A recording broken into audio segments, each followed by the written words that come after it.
জেলাভিত্তিক যে আলোচনা শুরু করেছি সেইখানে তোমরা অনেকেই বলেছো যে ম্যাডাম পশ্চিম মেদিনীপুর নিয়েও যদি আমি কিছু তোমাদের তথ্য দিয়ে থাকি, সেই জন্যই তোমাদের পশ্চিম মেদিনীপুর সম্পর্কে কিছু তথ্য তোমাদের জানাবো। দেখে নাও, পশ্চিম মেদিনীপুরের প্রাচীন নাম কি ছিল? তাম্রলিপ্ত, যেটার বর্তমান নাম হচ্ছে তমলুক। স্থাপিত কত সালে হয়? 2002 সালে। শহরটি যে নদীর তীরে অবস্থিত সেটি হচ্ছে কাঁসাই নদী। বিখ্যাত ব্যক্তিত্বকে ঈশ্বরচন্দ্র বিদ্যাসাগরের জন্মস্থান কোথায়? বীরসিংহর গড়বেতাতে। নদ নদী কি ছিল দেখো?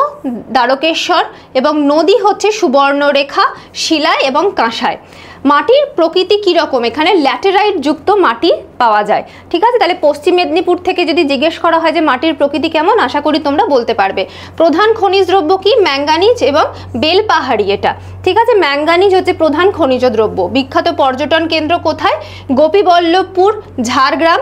ঝাড়গ্রাম এখন একটা আলাদা করে তোমার আমাদের জেলা ঘোষণাও করা হয়েছে, এবং হচ্ছে দ্বারকেশ্বরের নদীর যে অঞ্চল সেইখানটা। ঐতিহাসিক স্থান কি? চিল্কিগড় রাজবাড়ি, নারায়ণগড় বিদ্যাসাগরের জন্মস্থান, এবং ঘাটশিলা বেলেপাহাড়ি অঞ্চলে প্রাকৃতিক সৌন্দর্যের জন্য প্রসিদ্ধ।